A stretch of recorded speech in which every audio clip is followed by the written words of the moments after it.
Hey guys, welcome back to my channel. In this video, I'm doing something a little bit different. As you can see, I have absolutely no makeup in my face. This is a St. Patty's Day inspired makeup tutorial. Just for fun, obviously you don't have to run around with it, but if you have a Renaissance fair like we do during these times of the month, this might be a little bit of a treat to do during those time periods. It can go for a kind of a fairy look or an elf look or even a leprechaun look. So I will be doing another St. Patty's Day look soon. I'm just waiting for the one item I need to complete the look I came up with. So I hope that you guys enjoyed this video. I hope it's not blurry, and I'm going to be looking at my viewfinder like I normally do because this camera likes to turn off 12 minutes in because I don't have a very good memory card. As you can see, there's powder all over my face. I'm baking my face after I've applied my primer, foundation, and concealers on. So I'm just going to get straight to the main point of this video, and that's to make us look like a fake creature.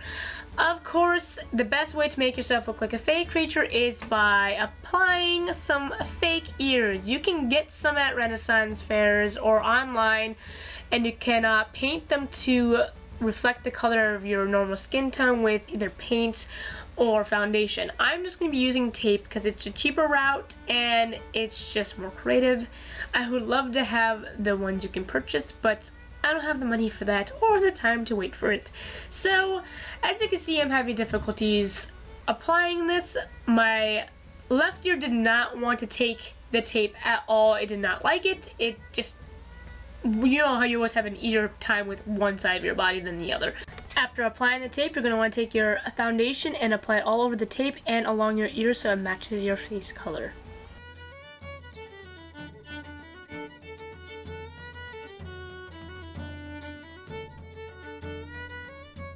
Okay, now after taking all that powder off, I'm going to be applying Maybelline's Cover Stick Concealer to the top of my eyelids.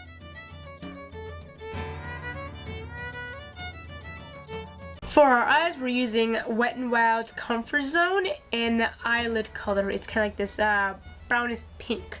We're going to be using this palette through most of this tutorial, mainly the greens and the browns. I'm using NYX's blending or fluffy brush to apply this product into the crease. After, I'm going to take a clean fluffy brush or blending brush and just clean off the edges a little bit to make it less sharp. The same fluffy brush and the same palette, I'm using the crease brown and applying it in the crease, also focusing mainly at the end of my eye and usually stopping around the middle. I'm only putting a light amount on the brush. I don't want it overwhelming it, and I'll add more pigmentation as I go. Now I'm taking the eyelid green. It's more like a forest green, and I'm going to just apply it with a packing brush onto my eyelid, not passing any other colors. For the last bit for our eyes, I'm applying this yellowish beige by the brown bone color and just applying it on the brown bone underneath our eyebrows.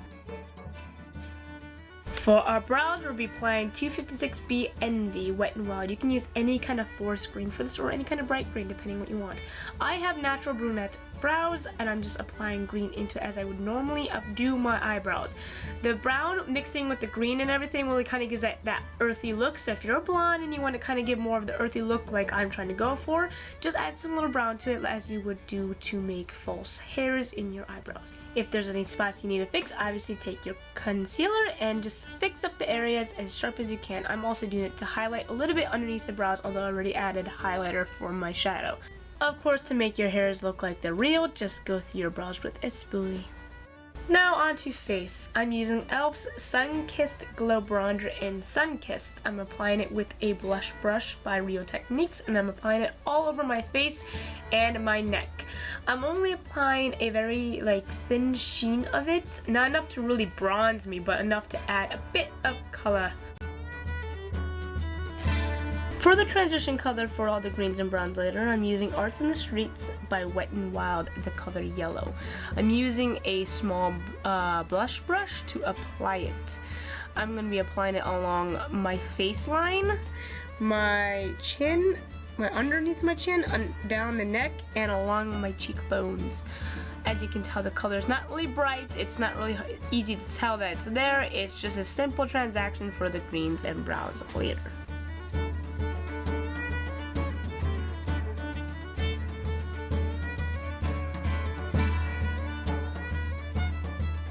Going back to Comfort Zone's green and the same brush, I'm following the same track I did with the yellow.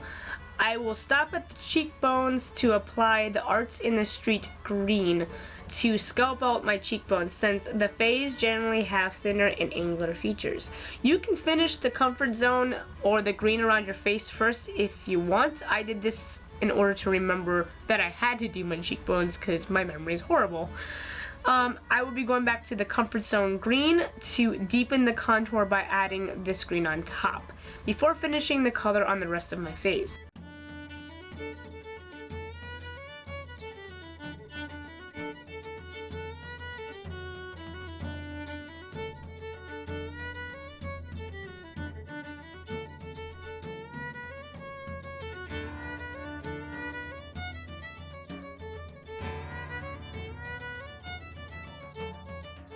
Getting down to my neck, I'm going to focus the color primarily where the shadows will be hitting it. If you have to, move your neck back and forth and tense up your muscles to see where those dips and peaks are going to be.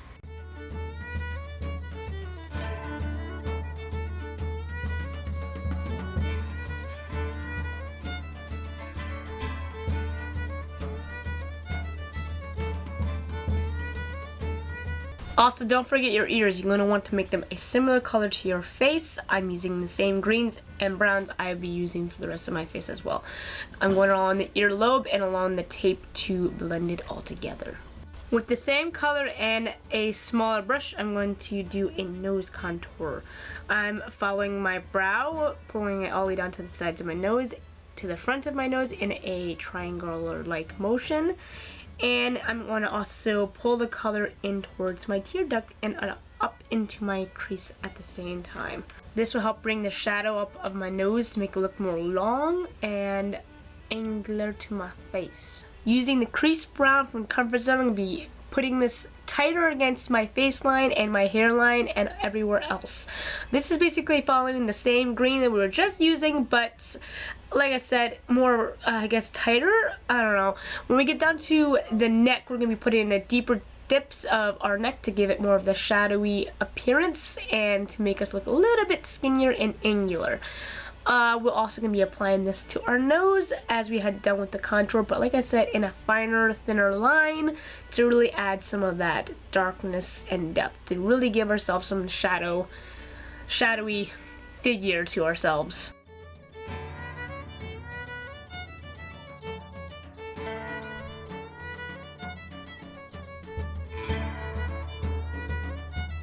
Now for the last color, it's the dark definer brown from Comfort Zone. Giving a warning now, this color is dark. I'm using a blending brush to tight line this closer to the ends of my face to add dimensions and an earthy darkness.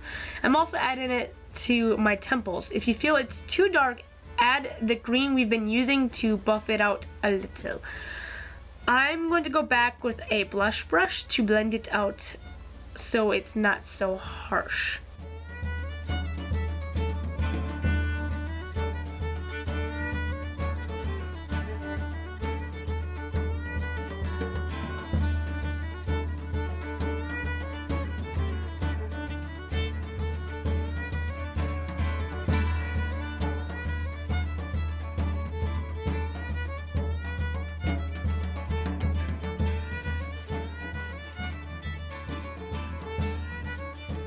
Of course, don't forget to add it to your ears to make it all blend together. Your ears are still part of your face and your head, so we want to make sure they match. When using a darker color around your chin line and I don't know really what to call that, I guess my jawline, just be really careful, because if you do it like too much, it can look like a beard. Just giving you a heads up. My parents at first thought I had a beard on, and then they kind of got a better look at it, like, oh, okay, that is shading. But just to give you a heads up, watch out for that. I was trying to focus around my underneath, and I didn't realize I'd pulled it too close up, but in the end it looked really good together and kind of just added all the shading that I needed.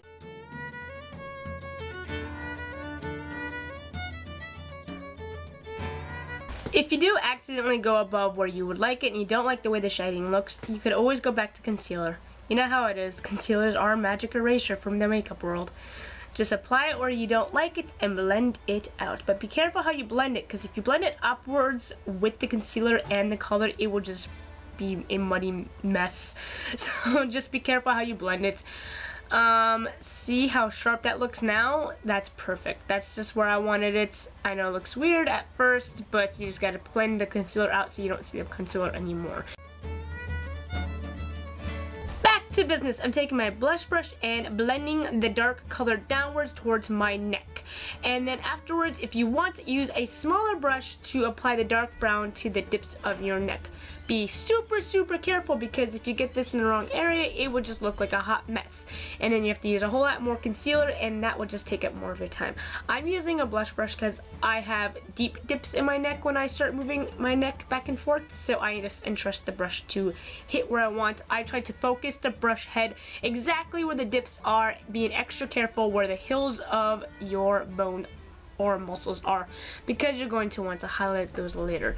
I love the way this looks. I don't know why. It kind of gives me like that tribal look that I think of the Fae would have when they're in their like little colonies. I don't know. It's just, I like it so much. But you don't really have to do this part if you don't want to. If you don't want to bring it down to your neck and your shoulders, don't worry.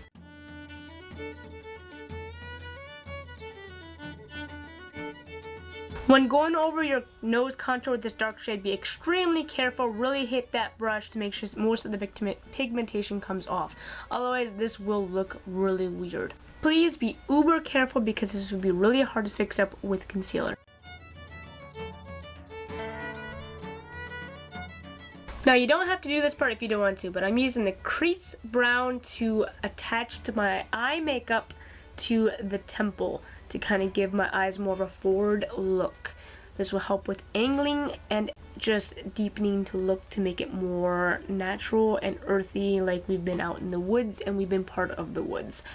If you want to keep to the glam and beauty to it, you don't have to do this part. You can just have kept your eyes the way you had them before. I'm going to deepen my contour on my cheekbones by applying the dark brown with a shadow brush. I'm just going to put a very fine line along my cheekbone, and then I'm going to really buff it out with the blush brush.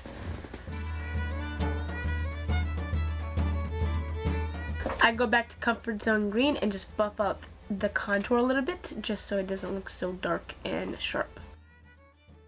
To highlight my high points, I'm using Carly Bybel's palette and the golden sheen underneath the pink sheen. I'm using a blush brush to apply this everywhere that the green and brown does not touch.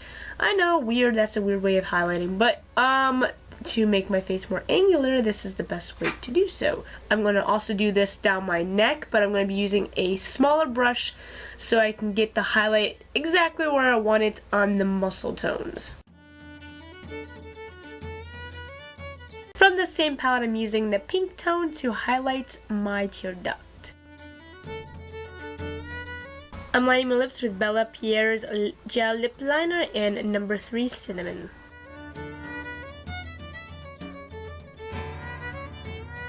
For lipstick, I'm using Hard Candy's new Velvet Mousse matte lip color in Daffodil.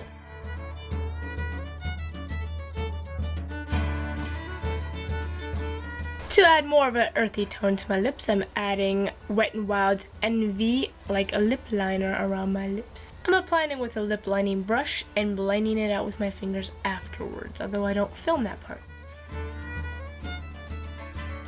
For mascara, I'm using Ulta's Legendary Lengths like I normally do.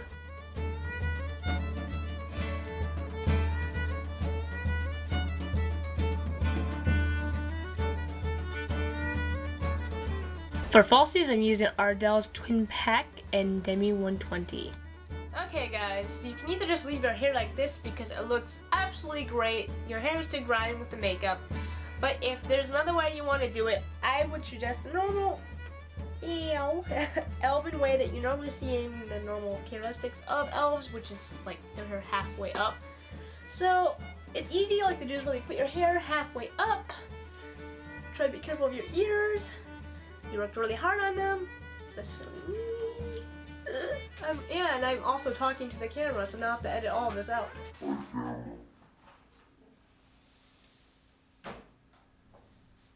basically just, and your hair gets stuck. Just, ow! Pull it back like this. Like so.